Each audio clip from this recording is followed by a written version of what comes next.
श्री राम जी खत्म। Thank you, धन्यवाद। धन्यवाद मान्यवर। और पहलगाम आतंकवादी हमले में मारे गए व ऑपरेशन सिंदूर के दौरान शहीद हमारे सेना के लोगों के मेरी पार्टी की मुखिया आदरणीय बहन कुमारी मायावती जी की तरफ से मैं श्रद्धांजलि देता हूं और उनके परिवार वालों के प्रति गहरी संवेदना व्यक्त करता हूं। साथ ही मैं सैल्यूट करता हूं भारतीय सेना के वीर जवानों और उनके अदम्य साहस, पराक्रम, शौर्य और बलिदान को, जिन्होंने अपनी जान की बाजी लगाकर देश और देशवासियों की रक्षा करी। मान्यवर, देश में कई बड़ी बड़ी आतंकवादी घटनाएं देखने को मिली हैं, चाहे वो संसद पर हमला रहा हो, चाहे मुंबई में हमला रहा, उड़ी, पुलवामा और पहलगाम में देश और देशवासियों को झकझोर कर रख दिया है। मान्यवर, इस तरह की आतंकवादी घटनाएं पाकिस्तान के इशारे पर उनके आतंकवादी संगठन करते रहे। यह कोई मात्र एक ही सरकार में नहीं हो रहे हैं, इससे पहले की सरकारों में भी हुए। पहलगाम की घटना तो इतनी विभत्स थी कि निहत्थे देशवासियों से धर्म पूछ उनकी हत्या की गई। इसके बाद सरकार को सभी विपक्षी पार्टियों और हर भारतीय ने सरकार को खुली छूट दिया कि आप एक्शन लो, हम आपके साथ हैं, और हर देशवासी हर स्थिति का सामना करने को तैयार है। इसके बाद सरकार ने सेना को कार्रवाई करने का आदेश दिया, जो कि देश हित के लिए जरूरी था। सेना ने कार्रवाई का नाम ऑपरेशन सिंदूर रखा। भारतीय सेना ने अपने अदम्य साहस, पराक्रम के दम पर पाकिस्तान को 3 दिन में घुटने पर लाकर खड़ा कर दिया। फिर अचानक सीज फायर का ऐलान समस्त देशवासियों को झटका और निराश करने वाला था। सभी में चर्चा का विषय था, जब हम जीत रहे हैं तो सीज फायर क्यों।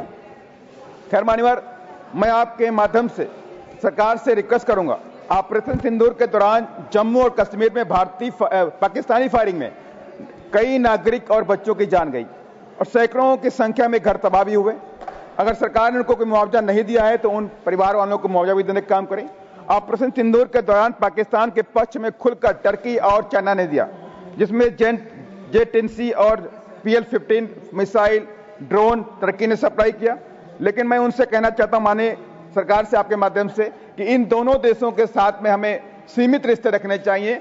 इन लोगों ने हमेशा धोखा देने का काम किया है, हमें बिजनेस और व्यापार को भी सीमित करना चाहिए। मीडिया का रोल बेहद गैर जिम्मेदाराना था ड्यूरिंग ऑपरेशन सिंदूर। रात 2 बजे तक मैं दिल्ली में था मानवर, डर का माहौल बना हुआ था।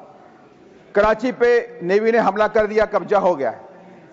बाघा बॉर्डर से भारतीय सेना घुस गई है, लाहौर पे कब्जा हो गया। इस तरह के वक्तव्य गैर जिम्मेदाराना वक्तव्य हैं। ऐसे सेंसिटिव मैटर पे मीडिया को भी संभल कर बात रखनी चाहिए। माननीय ऑपरेशन सिंदूर पर सत्ता पक्ष और विपक्ष के द्वारा किस्म किस्म की बातें करी गई, तमाम तरह की पुरानी बातें खोदी गई, देश की आजादी से लेकर किस तरह की बातें जो नहीं भी होनी चाहिए थी इस ऑपरेशन सिंदूर के दौरान वो बातें करी गई। यह ठीक नहीं है, यह राजनीति का विषय नहीं था।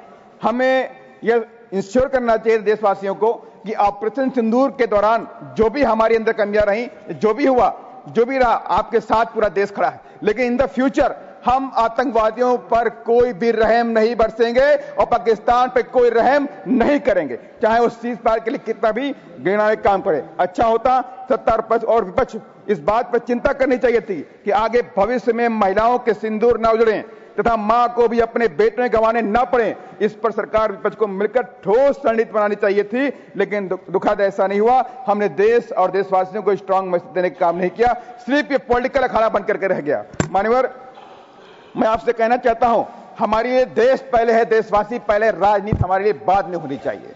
खैर मान्यवर, आखिर में मैं सरकार का ध्यान सेना की भर्ती की तरफ भी लाना चाहता हूं। जब आज पूरे देश के चारों तरफ पाकिस्तान हो, चाहे आपका बांग्लादेश हो, चाहे चाइना हो, ये तीनों लोग आपस में कोलैबोरेशन कर रहे हैं, तो हमें अपनी सेना की ताकत को बढ़ाना पड़ेगा, सेना के रक्षा बजट को बढ़ाना पड़ेगा और सेना के आधुनिकीकरण की तरफ हमें विशेष फोकस भी करना पड़ेगा।